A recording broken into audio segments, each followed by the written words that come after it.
Bom dia, meus amigos, tudo bom? Venho para falar com vocês aqui. Ainda fico meio na dúvida porque o celular está virado e o meu olho às vezes vai para o lugar que a gente tem o hábito de que não deveria ir, mas eu vou pegar a manha. Eu quero falar com vocês, antes de mais nada, sigam o meu Instagram para eu falar e vocês compreenderem olhando as fotos.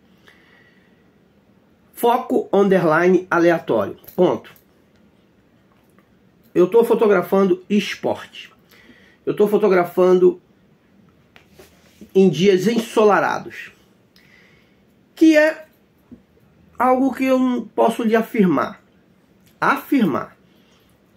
Apesar de parecer muito fácil, tem particularidades. Você não estourar os brancos, você não deixar a imagem muito quente. A sua configuração de branco você tem que balancear ali, não esquecer, evite deixar no automático. Coisas que eu deixo na minha máquina já fixa, porque como eu tenho 3 máquinas, eu deixo uma fixa. Eu já configuro o meu balanço de branco ali para sol. O meu ISO, você tem que entender que o ISO, quando você está sobre uma sombra, ele é 1. O ISO, quando você está debaixo do sol, por exemplo, você está no campo, na beira de um campo de futebol, você está na areia fotografando os surfistas, você está numa praça, você está no sol, você usa o mínimo, tá? O 200 ou 100 na sua máquina.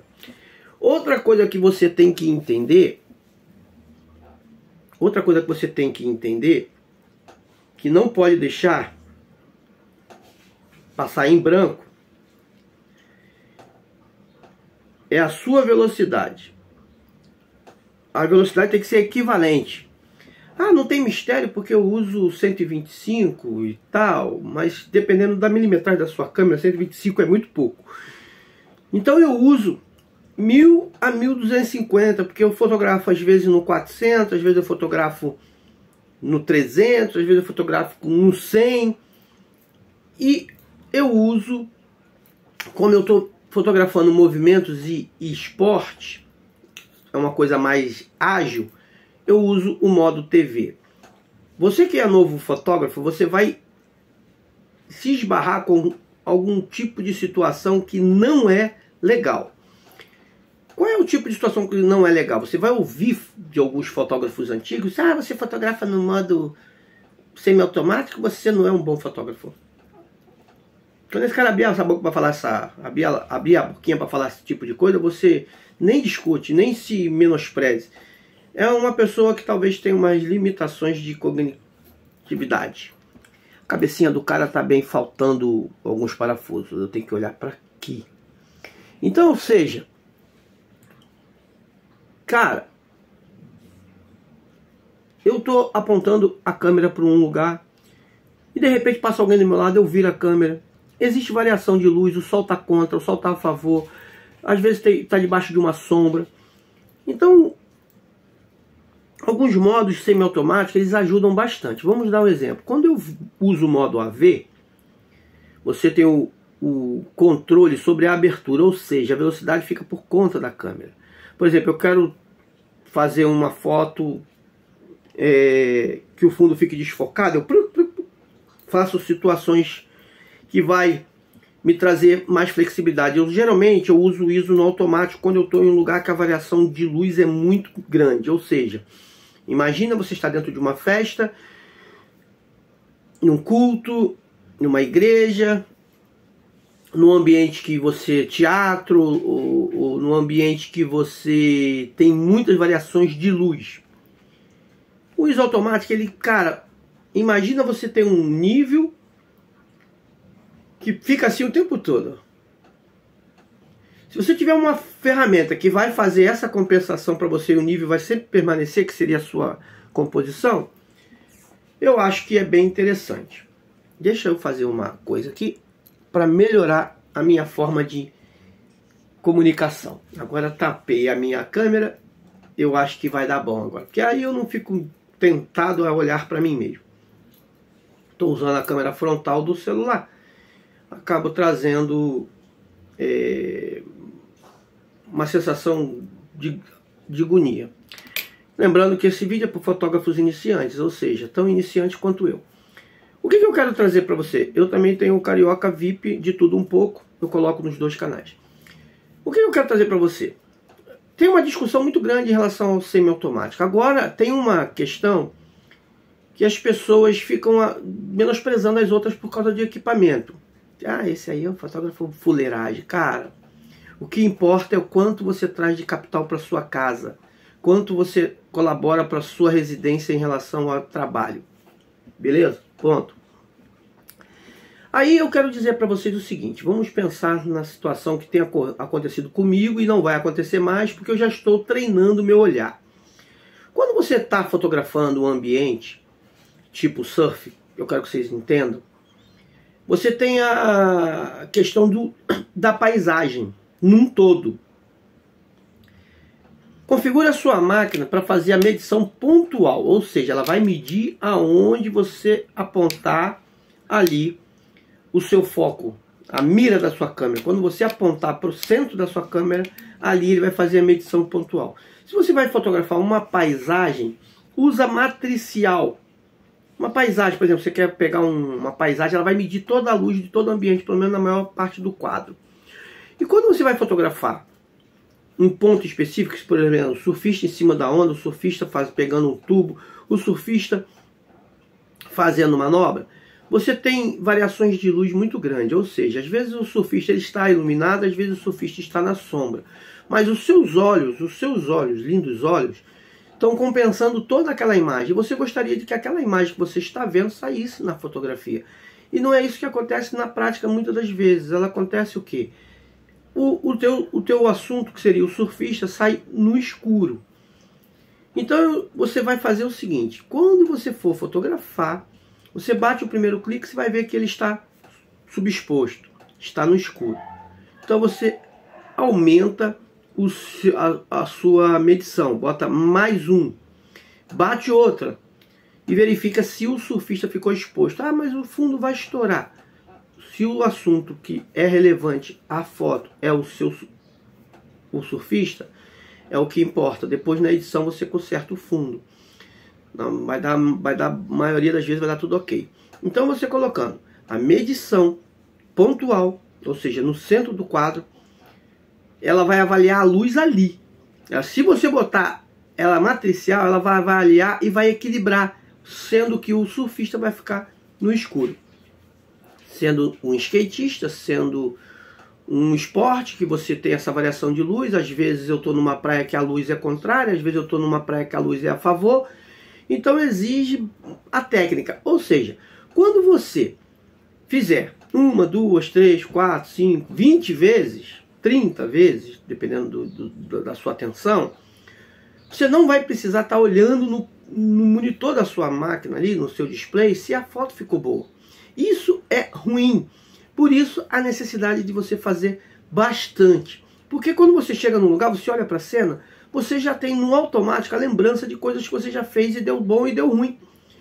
Isso é importante. Então o que eu faço? Velocidade 1250, 1200, 1250. Por que 1200, 1250? Porque eu preciso trazer nitidez. Dependendo do F que eu quero trabalhar, como eu estou no modo TV, eu vou mexer na velocidade, porque o F, a tendência é ele subir ou baixar. Então eu busco trabalhar com uma velocidade que traga para mim uma nitidez que eu busco quando o assunto é uma imagem de qualidade. Eu já reparei que eu trabalho com a 100-400 e tem F que a imagem fica com uma sensação de estar embaçado. Não o quadro inteiro, sim, quando tu chama no zoom ali naquela parte que você queria o teu assunto, ele fica, porque ele está subexposto. Então a falta de luz cria essa sensação. E é uma lente que não é uma lente atualizada, é uma lente que já tem bastante tempo, acho que ela é de 2018 ou 2008, se eu não me engano. Então, para as tecnologias hoje, para os monitores atuais, ela perde um pouco ou deixa um pouquinho de carência na nossa vaidade. Fica bem melhor assim. Então o que eu falo com você? Eu trabalho no 1250, eu deixo o meu ISO literalmente no automático, porque eu trabalho numa área que eu fotografo, dependendo da onde eu estou fotografando. Eu estou no sol, eu estou na sombra, eu estou andando, eu estou mudando de ponto, eu mudo de ângulo, eu fotografo as pessoas na areia, eu fotografo pessoas no mar, os caras que estão lá dentro, em cima da prancha, os caras que estão aguardando a onda. Então existe um sobe e desce de onda, existe tudo isso aí que cria uma sombra em algum lugar. E o ISO vai fazer o equilíbrio. E pela experiência que eu tenho ali, eu não preciso mexer mais na câmera. Coloquei minha medição pontual. Minha régua de fotometria, dependendo se está exposto ou não, mais 1 ou 0. Se a velocidade está compatível com a minha lente, porque é uma lente numa máquina cropada, eu estou fotografando com uma 7D, é uma máquina, apesar de antiga, ela entrega um resultado muito bom. Lembra lá do meu Instagram, foco underline aleatório. E olha, alguma das fotos que vocês vão ver, ela sofreu um corte monstro para poder eu conseguir pegar ali, porque às vezes eu estou fotografando uma coisa, aparece uma cena, eu viro e pá. Não dá tempo de você ficar pensando, você tem que fotografar. Ou seja, eu vou lá e clico e depois a edição. Não poste foto sem edição. Tem que ter edição. Sem edição, você perde o glamour, você perde a atração da foto. As pessoas querem glamour. Isso é uma realidade. Eles querem vender uma história glamurosa. Ou seja, não poste sem uma edição de qualidade. Aconselho vocês baixarem o Lightroom no seu celular. E existem os filtros que o próprio aplicativo oferece.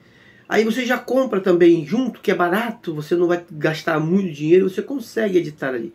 É lógico, uma foto ou outra para o seu Instagram. Para vender a sua foto, você pergunta. Vamos supor, eu tirei 1.500 fotos, porque eram muitas pessoas, um evento com muita gente, como aconteceu aqui, teve uma super onda e tal. Dias de super ondas, né? Não foi um dia só. Então eu fotografei muitas pessoas. Eu tenho as fotos, eu fotografo, eu edito algumas que eu achei relevante, coloco no meu Instagram. Aí você pega aquelas fotos que tá ali, você bota a sua propaganda. Ó, essas fotos estão em tal lugar. Se aquela pessoa buscar aquelas fotos lá, comprar aquelas fotos, você pode fazer uma reedição para eles. Uma foto editada, porque 1.600 fotos, e você colocar na plataforma de vendas, dá muito trabalho. E você não pode perder esse tempo, porque você tem que botar para vender enquanto a imagem está na memória das pessoas. Então você sobe as fotos e deixa como recado. Se você comprou a foto, você pode me chamar que eu edito. Então você vai editar 5, 6 fotos, em vez de você editar 1.000. Outra coisa, cartão de memória, você tem que ter 2, no mínimo 2, para você levar para um lugar que você vai clicar demais. Aí vão perguntar, você clica em RAW ou você clica em JPEG? Eu clico em JPEG fino. Por que você não clica em RAW? Porque RAW ocupa muito espaço. Por que você não clica em RAW os surfistas? Porque acaba sendo desnecessário, porque o RAW eu usaria se eu fosse fazer um ensaio fotográfico, onde me dá mais possibilidade de edição. Como eu estou com o meu processo limitado e aos poucos eu estou agregando, eu estou agora com o PC, eu estou com uma boa tela, eu estou, olha, que eu já falei, não é uma GoPro das novas, mas ela é muito boa, entrega bastante definição. E eu tenho a 4 e tenho a 10, que faz 5.3K, se eu não me engano, numa fotografia ou vídeo. Porém, ela tem o grave problema de aquecer demais. Ou seja, esse negócio do cara ter 10 baterias para fazer um evento acaba sendo exagero. Porque ela não suporta. Se tu tirar uma bateria e enfiar outra, tirar uma bateria e enfiar outra, você vai aquecê-la. Você está numa moto, você está andando, está pegando o vento, a brisa, pode refrigerar. Se ela tiver com a case aberta. Agora, se ela tiver uma case fechada, a troca de temperatura pode ser um pouquinho mais lenta e pode perder a sua GoPro. Eu tenho visto diversas anúncios de GoPro que pararam de funcionar. Ou seja, pelo valor de repente que a pessoa coloca, você pode comprar para tirar a bateria. No caso que eu vou à praia, faço vários frames em curtos e a bateria fica sem bateria, você vai lá e consegue. Eu já expliquei, ó, eu estou usando meu celular, está carregando nesse power bank. Esse power bank aqui, 22.5 watts. Ele é turbo, né, cara? Ele é, se eu não me engano, é de 10 mil ou 20 mil miliampere. Cara, eu boto